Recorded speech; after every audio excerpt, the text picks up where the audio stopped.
Hi everyone, and welcome to this short video about proof by induction.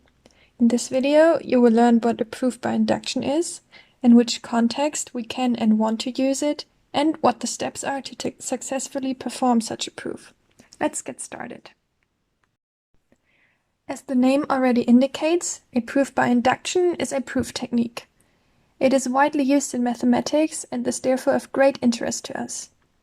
We use it in contexts where we want to prove formulas or statements that should hold for any natural number n. An example is that the sum from k equals 1 to n of k equals n times n plus 1 divided by 2.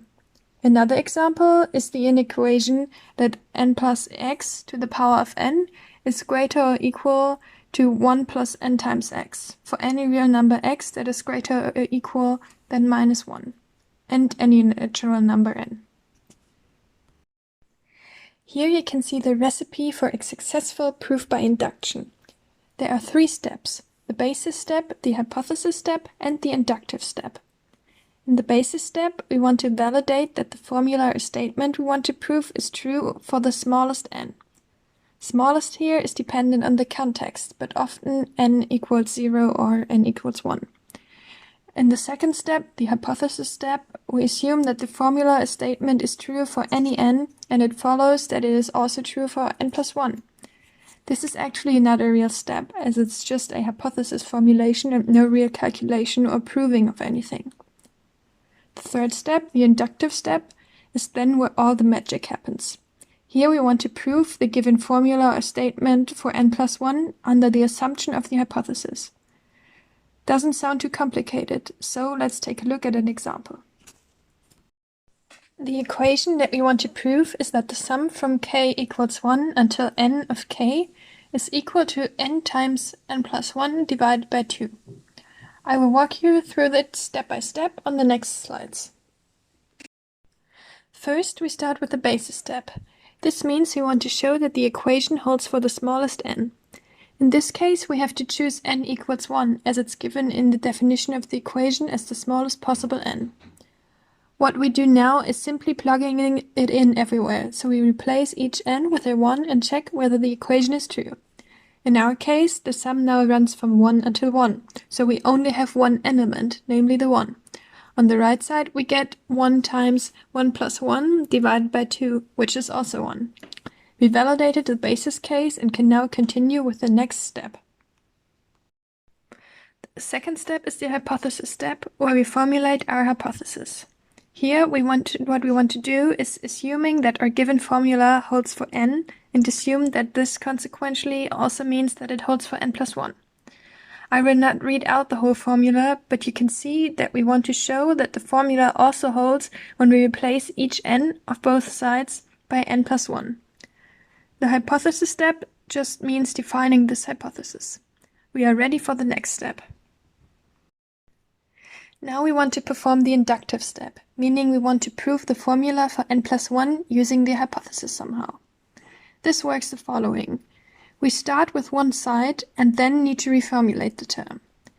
If you struggle with this, you may want to have a look at the video about mathematical notations for working with proofs again. After transforming the term, we will at some point be able to use the hypothesis. This happens when we have the same term from the original formula, so with n instead of n plus 1. Then we can, because we assume in our hypothesis that the equation holds for n, use the other side of the given formula, so we plug in the one term for the other one. Finally, we will only have to transform it until it looks like what we want it to look. To sum this up, we start with the left side of the formula with the n plus 1s, here in the red box, and want to transform it until we have somewhere the left part of the above formula with only the n's. Then we can replace it by the term of the right side of the above formula and transform it until it looks like the right side of the formula with the n plus 1s, so the one in the red box again. This might have sounded very complicated in theory, so let us take a look at how it looks and works in our example. What we want to show is that the equation holds for n plus 1. We start by writing the term from one side of the equation, most of the times the one from the left side. So the sum from k equals 1 to n plus 1 of k. Now we want to transform it somehow so that we have the term from the original formula here. This means we want the sum to already end at n instead of at n+1. How do we do this? We need to exclude the last element from the sum. If you're unfamiliar with these steps, take a look at the slides from the video about mathematical notations again. So in the first line, we remove the last element, which was n+1. You can see marked in blue that we obtained the original sum from the task. In our hypothesis, we stated that the equation given in the task holds for any n. Using this hypothesis, we can replace this term now. This works because we assume that the sum from k equals 1 to n of k is equal to n times n+1 divided by 2. This is also marked in blue here. So you can see that the magic that happened here is simply making use of the formula for n. Now all we have to do is reformulate what we have. The good thing is that we always know where we want to end up. So we know that in this case we want to get to n+1 times n+2 divided by 2. If this works and we can get to where we want to get, we are done. We have proven the formula. Here you can see all the steps at once again. This is also how you would write it. You start with the basis step, then formulate your hypothesis, and finally perform the inductive step. If you want to, you can take a moment to recap this again. Now let us take a look at the second example. This time we have an inequation, namely that 1 plus x to the power of n is greater or equal to 1 plus n times x for any rational number x that is smaller or equal to -1 and any natural number n. Let's go through this step by step together. First of all, the basis step. We set n to 0 as it is the smallest value that n can take in our task. We see that 1 plus x to the power of 0 equals 1, because something to the power of 0 is always 1, and that 1 plus 0 times x is also 1. This is already it for the basis case. The hypothesis works the same as before. We assume that the inequation is true for n and therefore also for n+1. In the inductive step, we want to show this equation for n+1. Again, we start with the left side and reformulate it so we get the term from the inequation for n. So we have 1 plus x to the power of n+1, which can be rewritten as 1 plus x to the power of n times 1 plus x.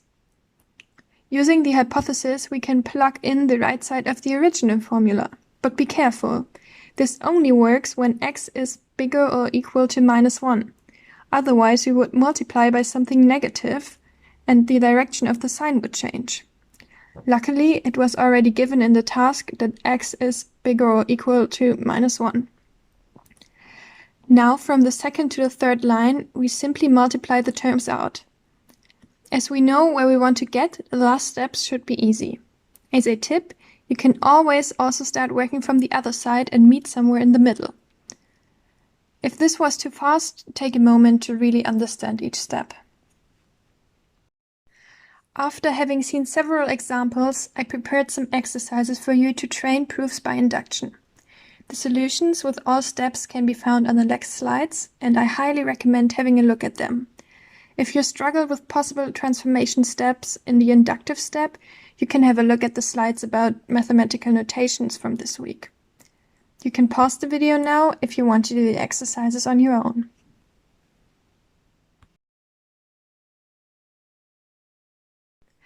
Here you go with the solution for the first exercise. Take a moment to understand each step.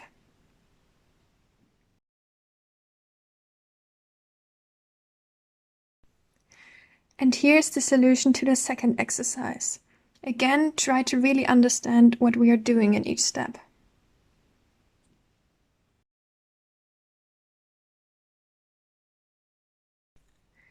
And finally, the last solution. So this is already the end of this video. By now, you should have gotten an understanding of what a proof by induction is and when we can use it. You should also know the 3 steps that are necessary for such a proof and be able to perform such one on your own. I hope you enjoyed this video and see you again next time.